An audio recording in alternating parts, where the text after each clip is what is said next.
नमस्कार दोस्तों, स्क्रीन पर जो शख्स दिख रहे हैं शायद आप इन्हें पहचानते होंगे।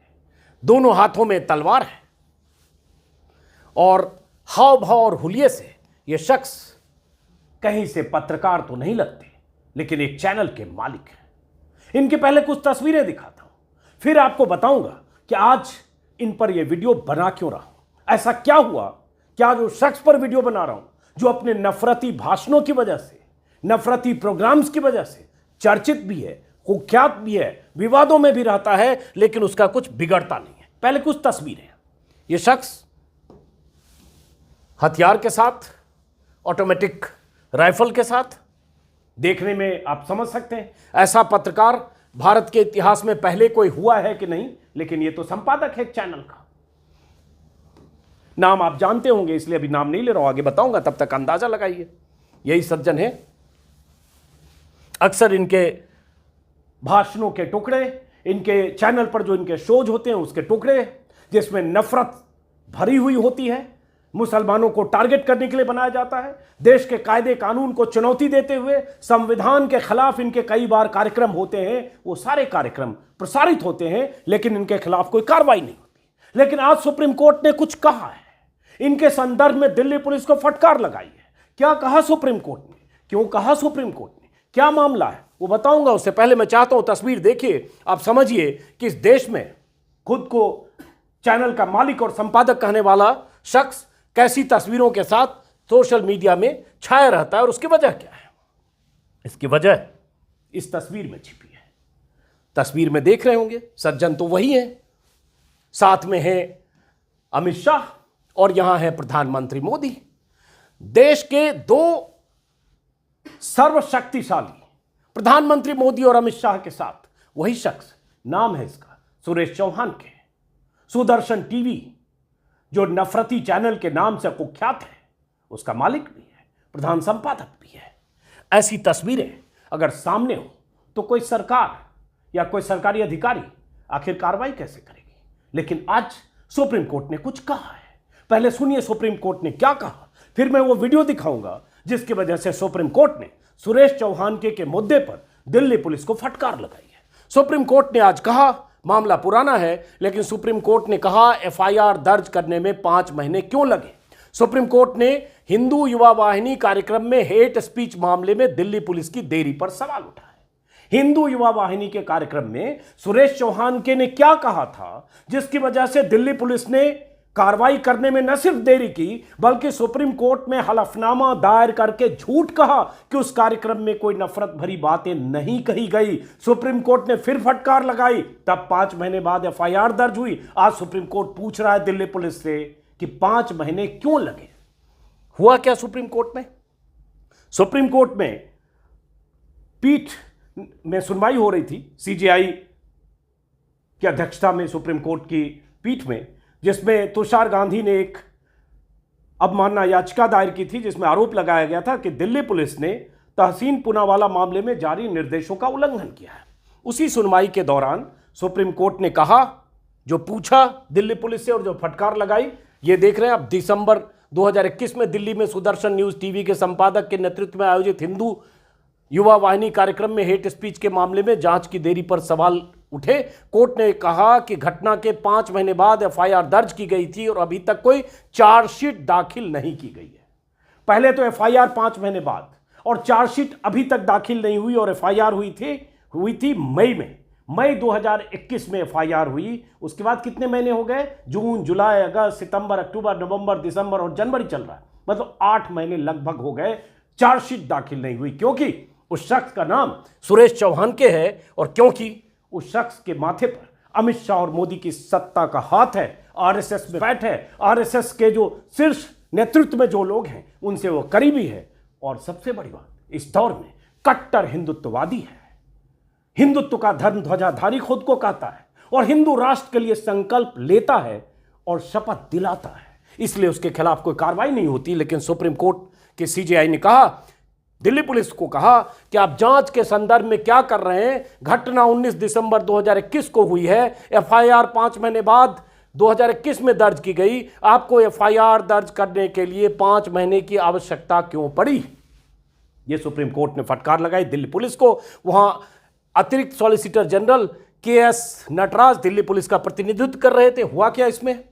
सीजीआई ने पूछा कि अब मई 2021 के बाद आपने क्या कदम उठाए हैं, आपने कितनी गिरफ्तारियां की हैं, आपने क्या जांच की है, कितने लोगों की जांच की गई है।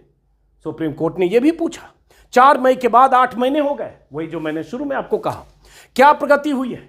यदि आप 5 महीने बाद प्राथमिकी दर्ज करते हैं और उसके 8 महीने बाद जांच में कोई प्रगति नहीं हुई तो हमें बताएं कि इसका मतलब क्या है। यह सुप्रीम कोर्ट ने पूछा है। और मैंने फिर कहा कि अगर यह मामला किसी और का होता, अगर यह मामला मोहम्मद जुबैर के खिलाफ होता तो गिरफ्तारी भी होती और महीनों तक सलाखों के पीछे भी होता, लेकिन यह सुदर्शन टीवी का मालिक है, इसलिए उसके खिलाफ कोई कार्रवाई नहीं। सुप्रीम कोर्ट में चूंकि सुनवाई के दौरान बहुत सारी बातें कही गई, जिसमें कुछ पॉइंट बताता हूं, फिर वो मैं वीडियो भी दिखाऊंगा क्योंकि वीडियो देखना बहुत जरूरी है आपके लिए।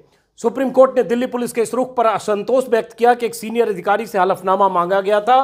कोर्ट के फटकार के बाद दिल्ली पुलिस ने मई 2022 में प्राथमिकी दर्ज की थी। जो मैंने कहा कि उस वक्त भी दिल्ली पुलिस ने लीपापोती की जब एक रिट दायर हुई और रिट के जवाब में नोटिस, सुप्रीम कोर्ट ने जब नोटिस भेजा दिल्ली पुलिस को तो दिल्ली पुलिस ने लीपापोती करते हुए कहा कि उस कार्यक्रम में, जिस कार्यक्रम में सुरेश चौहान के था, उस कार्यक्रम में ऐसी कोई बात नहीं हुई है, कार्यक्रम में किसी भी गलत शब्द का इस्तेमाल नहीं हुआ जिससे मुसलमानों के नरसंहार को लेकर जोड़ा जा सके, और ऐसी कोई बात नहीं हुई कि किसी धर्म विशेष के लोगों को टारगेट किया गया। जबकि उस कार्यक्रम में क्या हुआ था वो वीडियो मैं आपको दिखाऊंगा।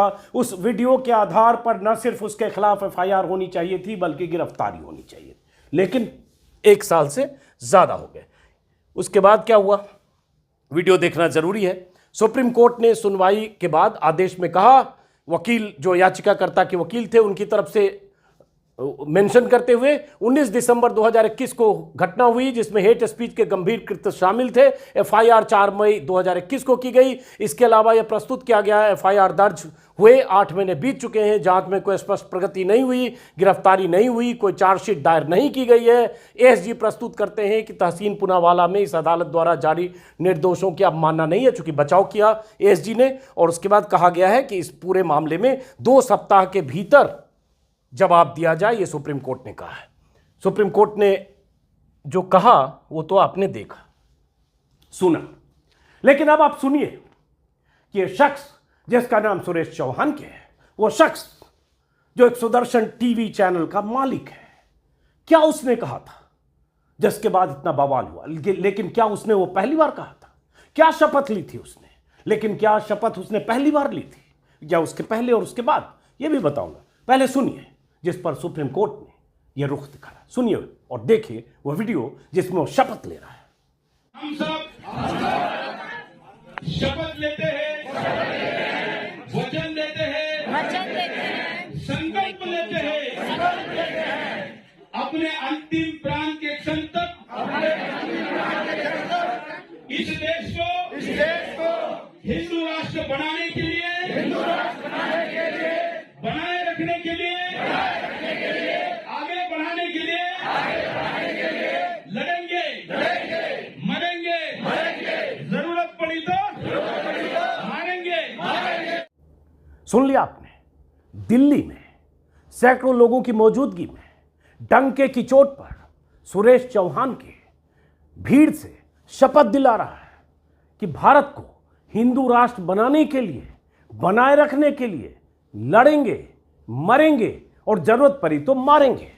जाहिर है यह शख्स लड़ने, मरने और मारने की अगर बात कर रहा है तो सीधे सीधे किसी धर्म विशेष को टारगेट कर रहा है, क्योंकि यह देश हिंदू राष्ट्र न तो है, न यह देश संविधान से चलने वाला यह मुल्क कभी हिंदू राष्ट्र बन सकता है। लेकिन ये वो लोग हैं जो संविधान को किनारे रखकर भारत को हिंदू राष्ट्र बनाने के लिए मरने और मारने की बात करते हैं, शपथ लेते हैं, और उनके खिलाफ जब कार्रवाई करने की बात होती है, कोई याचिकाकर्ता जब सुप्रीम कोर्ट पहुंचता है, सुप्रीम कोर्ट जब दिल्ली पुलिस को नोटिस देता है, दिल्ली पुलिस पल्ला झाड़कर कहती है, हलफनामा देकर कहती है वहां ऐसी कोई बात ही नहीं। सुप्रीम कोर्ट से फिर फटकार लगती है, तब दिल्ली पुलिस एफआईआर दर्ज करती है, और एफआईआर दर्ज करने के जब 8 महीने बीत जाते हैं कोई चार्जशीट नहीं होती है। फिर दूसरी याचिका के जवाब में जब सुप्रीम कोर्ट फटकार लगाता है कि 8 महीने में कोई चार्जशीट क्यों नहीं, अब देखते हैं चार्जशीट क्या होती है। लेकिन क्या कार्रवाई होगी, ये बड़ा सवाल। उससे पहले आपको बता दें, ऐसा इसने पहली बार नहीं किया है और ऐसी शपथ इस देश में कोई पहली भीड़ ने नहीं ली है। आए दिन ऐसी शपथ की जानकारियां मिलती है देश के अलग अलग हिस्सों में, लेकिन ये एक चैनल का मालिक है, संपादक है, इस पर कायदे कानून लागू होते हैं। अगर सूचना प्रसारण मंत्रालय चाहे तो इसके खिलाफ कार्रवाई कर सकता है, इसके चैनल के खिलाफ कार्रवाई कर सकता है, लेकिन कार्रवाई कैसे होगी? बार बार मैं कहता हूं, सैया भय कोतवाल तो डर काहेगा। इसी शख्स ने दिल्ली के बाद, जब दिल्ली में शपथ के बाद सुप्रीम कोर्ट में जब याचिका दायर हो गई, सुनवाई चल रही थी, उसके बाद फिर इसने शपथ ली और शपथ दिलवाई अंबाला में। इसके कुछ महीने बाद मई 2022 में, मतलब अपनी हरकतों से बाज नहीं आया, अपने नफरती विचारों से बाज नहीं आया, अपने नफरती एजेंडे से, मुसलमानों को टारगेट करने के एजेंडे से बाज नहीं आया। मैं चाहता हूं वो वीडियो भी देखें, और ये वीडियो मैंने तब भी दिखाया था कुछ महीने पहले, जब इसने अंबाला में इस तरह की शपथ ली थी। तब भी मैंने अपील की थी देश के सुप्रीम कोर्ट से, माय लॉर्ड, ऐसे लोगों पर लगाम लगाइए। ठीक है, अब सुप्रीम कोर्ट ने, कम से कम सुप्रीम कोर्ट ने फिर से पूछा तो है, फटकार तो लगाई है। उम्मीद करते हैं शायद कोई कार्रवाई हो, शायद कोई मामला दर्ज होकर चार्जशीट इस तरह से हो कि इसके खिलाफ कार्रवाई हो। लेकिन पहले सुनिए कि अंबाला में क्या कहा था इसने। शपथ लेते हैं, वचन देते हैं, संकल्प करते हैं, हिंदुस्तान को हिंदू राष्ट्र बनाने के लिए, बनाए रखने के लिए, आगे बढ़ाने के लिए हम सब प्रतिबद्ध है।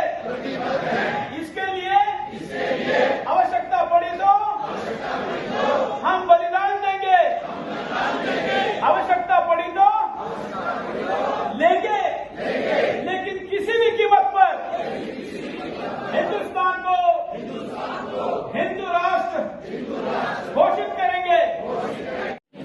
कहिए, हम सब शपथ लेते हैं, वचन देते हैं, संकल्प लेते हैं, अपने अंतिम प्राण के क्षण तक इस देश को हिंदू राष्ट्र बनाने के लिए,